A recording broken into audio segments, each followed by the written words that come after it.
नमस्कार, मैं हूं आपके साथ मयंक। आज 8 तारीख है। इस वक्त ईरान और इजराइल के बीच भयंकर जंग छिड़ी हुई है।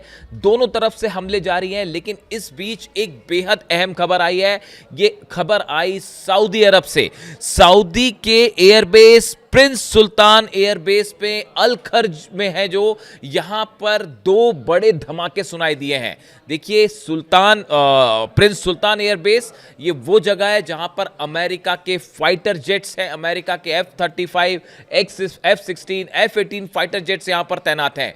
इस एयरबेस के करीब दो बड़े धमाकों की आवाज सुनाई दी, जिसके बाद ये खबरें फैलने लगी कि सऊदी अरब के एयरबेस पर हमला किया गया है। लेकिन इसके फौरन बाद ईरान की तरफ से यह बयान जारी किया गया है कि ये हमले हमने नहीं किए हैं। अब जिसके बाद ये रहस्य गहरा गया है कि आखिर सऊदी के प्रिंस सुल्तान एयरबेस पर हमला कैसे हुआ, यहां पर धमाके कैसे हुए।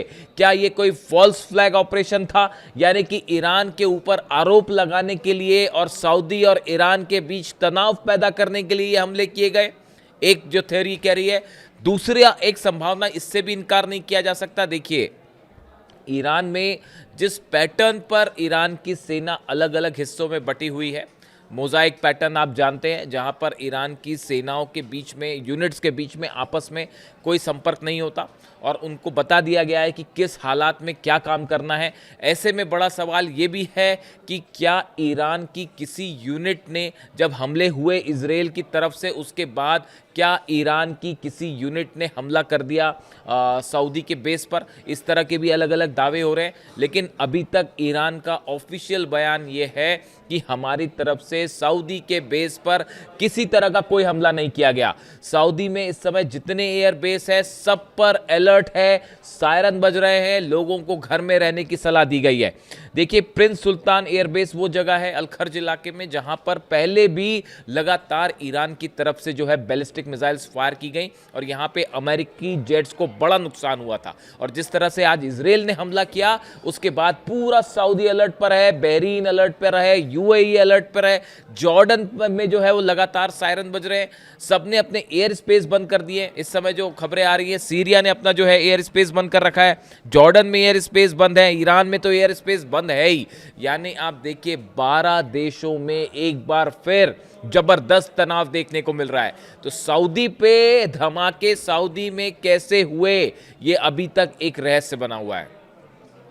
दूसरी अहम खबर इस वक्त की, सुबह से पहले देखिए जो खबरें आई जिस तरह से कि ईरान की तरफ से पहले 20 ballistic missiles, Khyber missiles fire की गई इजराइल के ऊपर। लेबनान पर हमले किए इजराइल ने और बेरूत पर हमले किए। उसके बाद ईरान की तरफ से जो है 20 मिसाइल्स फायर की गई। फिर इजराइल की तरफ से जो है वो हमला किया गया और बताया गया कि करीब 15 ठिकाने ऐसे हैं जिस पर हमले किए गए। और ये 15 ठिकानों में जिसमें हमले हुए, इसमें बड़े गौर करने वाली बात यह है कि ईरान की तरफ से, आईआरजीसी की तरफ से बात कही गई है कि इजराइल के किसी भी फाइटर जेट ने ईरान के एयर स्पेस में एंटर नहीं किया। ये एक नया डेवलपमेंट है।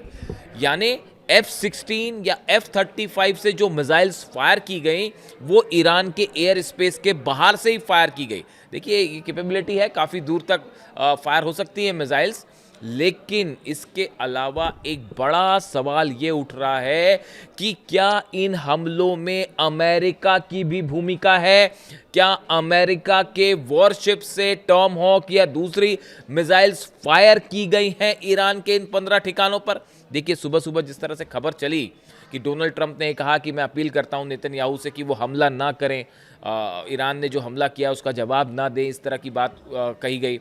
और फिर ये भी बात सामने आई कि भाई नेतन्याहू और ट्रंप जो हैं वो एक मत नहीं है, नेतन्याहू ट्रंप की बात नहीं मान रहे हैं। इस तरह की तमाम खबरें चली।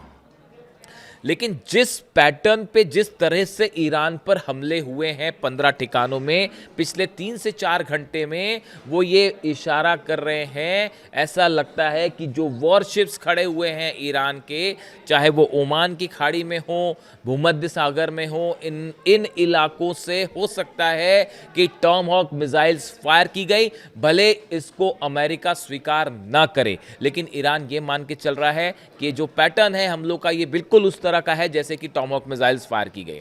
देखिए, चाइना और रशिया के सैटेलाइट्स हर चीज़ को बता देते हैं, थोड़ी देर में शायद ये खबर भी सामने आ जाए। हालांकि एक्सियोस के हवाले से ये खबर है कि अमेरिका इन हमलों में शामिल नहीं है। इस तरह की खबरें हैं अमेरिका से, लेकिन ईरान को ये शक है कि अमेरिका भी इन हमलों में शामिल था। ये हमले हो जाते हैं। इसके बाद देखिए, जो सबसे गौर करने वाली बात यह है, ईरान ने अपनी दूसरी वेव भी फायर कर दी है हमलों की। यानी इस वक्त जो है वो ईरान की तरफ से फिर से बड़ी मिसाइलों की लहर जो है वो इजराइल की तरफ छोड़ दी गई है, फायर कर दी गई है, जिसमें बड़ी संख्या में खैबर मिसाइल मानी जा रही हैं। अब देखिए, इजराइल में नुकसान की खबरें। इजराइल में जो मिसाइल्स गिरती हैं, जो नुकसान होता है वो आप हमेशा से जानते हैं कि तस्वीरें सामने आने में टाइम लगता है, खबरें सामने आने में टाइम लगता है, इसलिए आपको इसके बारे में ज़्यादा डिटेल्स नहीं मिलेंगे। कई मेरे दर्शक ये सवाल पूछ रहे हैं कि भाई इजराइल में तो नुकसान नहीं हुआ, ज़्यादा कोई खबर नहीं आ रही है। आप इंतज़ार कीजिए थोड़ा। मैंने पहले भी इस तरह के दावे किए थे और वो सब के सब सच साबित हुए। और अब जो इंटरनल खबरें हैं इजराइल से, जो अभी अपेरेंटली सामने नहीं है, उनके मुताबिक नेवातिम एयरबेस इजराइल का, उसके ऊपर मिसाइल गिरी है। नेवातिम एयरबेस इसलिए इंपॉर्टेंट है, ये इजराइल के बीर शेबा के पास नेगेव रेगिस्तान में है और यहां पर तमाम अमेरिका के फाइटर जेट्स भी मौजूद होते हैं, F-35 F-16 सब यहां मौजूद होते हैं। तो नेवातिम एयरबेस जो है इसके ऊपर हमला हुआ है। तेलनॉफ एयरबेस है, ये भी इजराइल का बेहद अहम एयरबेस है। ये रोहवोत इलाके में, शहर में है, मध्य इजराइल में। और बताया जा रहा है कि यहाँ पे सबसे पुराने एयरबेस में से एक है और यहाँ पे लड़ाकू विमान है, हेलीकॉप्टर्स हैं, रडार सिस्टम यहाँ पर लगे हुए हैं तमाम। तो तेलनॉफ एयरबेस के ऊपर भी खैबर मिसाइल गिरी है। दूसरा बड़ा ठिकाना जिसपे इजराइल पर हमले की खबर है, रमत डेविड एयरबेस जो है, उस पर मैं आपको बता चुका हूं पिछले वीडियो में कि जो बीती रात ईरान ने जो मिसाइल फायर की थी वो सबसे पहले रमत डेविड बेस को निशाना बनाया गया था, क्योंकि यहीं से लेबनान पर हमले हो रहे थे, यहीं से बेरूत पर हमले हो रहे थे, इसीलिए इसको निशाना बनाया गया। लेकिन ये पहली लहर थी। उसके बाद जो दूसरी लहर है उसमें नेवतिम एयरबेस को निशाना बनाया गया। इसके अलावा जो है मैंने आपको बताया तेलनॉफ एयरबेस को निशाना बनाया गया। इसके साथ ही जेरूसलम पर बड़े हमले की खबरें आ रही हैं। जेरूसलम के ऊपर मिसाइल्स जो हैं वो लगातार बरस रही हैं। हाइफा में भी मिसाइल्स गिरी हैं। ये नए डेवलपमेंट है। यानी आप देखिए, नेवातिम एयरबेस जल रहा है, तेलनॉफ एयरबेस पर जो है हमला है, रमत डेविड एयरबेस, 3 तो एयरबेस पर हमले हो गए, जेरूसलम पर हमला है, हाइफा में हमले हैं। कई ये वो ठिकाने हैं जहां पर इजराइल का आयरन डोम या डिफेंस सिस्टम एक बार फिर पूरी तरह से फेल दिखाई दिया। न सिर्फ ईरान ने अपनी खैबर मिसाइल से हमले किए हैं, बल्कि शाहिद ड्रोन्स ने भी जो है वो यहां पर काफ़ी अच्छा खासा नुकसान पहुंचाया है। इस तरह की खबरें हैं। इसको तस्वीरें सामने आने में थोड़ा सा वक्त लगेगा, आप इंतज़ार कीजिए। देखिए, इसके अलावा जो है दूसरी अहम खबर ये है, ईरान पर जो हमले हुए उसमें तबरीज़ में, इस्फहान में, तेहरान में, कई जगह पे धमाकों की खबरें, 15 ठिकानों में जो है ये हमले हुए हैं। लेकिन इसमें गौर करने वाली बात यह है कि इन सभी हमलों के बाद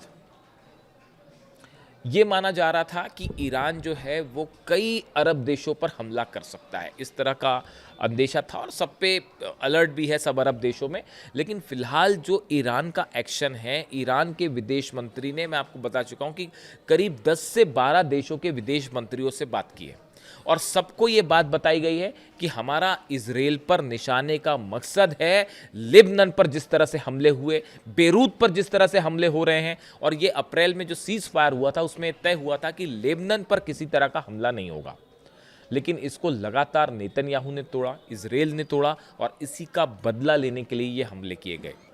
देखिए, जिस तरह से ईरान ने हमले किए इजराइल पर, उसके बाद जो तस्वीरें लेबनान से आ रही हैं, बेरूत से आ रही हैं, लाखों लोग सड़कों पर जमा हैं और जो है अल्लाहू अकबर के नारे लग रहे हैं, खामनेई जिंदाबाद के नारे लग रहे हैं। ऐसा लगता है पूरा लेबनान इस समय ईरान के साथ खड़ा हुआ है। देखिए, ये इस बात को लेकर आप पहले भी आपने देखा किस तरह से ईरान जो है वो पहले भी लेबनान के लिए जो है इजराइल पर हमला कर चुका है, और इस बार भी जब सीज फायर को तोड़ा गया, लेबनान में हमले हुए, बेरूत में हमले हुए, एक बड़ी ज़मीन जो है लेबनान की जिस पर इस समय IDF इजराइल की फोर्सेस कब्जा करके बैठी हुई है, इसके खिलाफ जब हमले हुए ईरान की तरफ से, तो इसके बाद पूरे लेबनान में खुशी की लहर देखी जा रही है और लाखों लोग इस समय अली खामनेई साहब जिंदाबाद के नारे लगा रहे हैं। अली खामनेई साहब जिंदाबाद के नारे इसलिए क्योंकि उनकी तरफ से हमेशा ये संदेश साफ था कि ईरान लेबनान को कभी अकेला नहीं छोड़ेगा,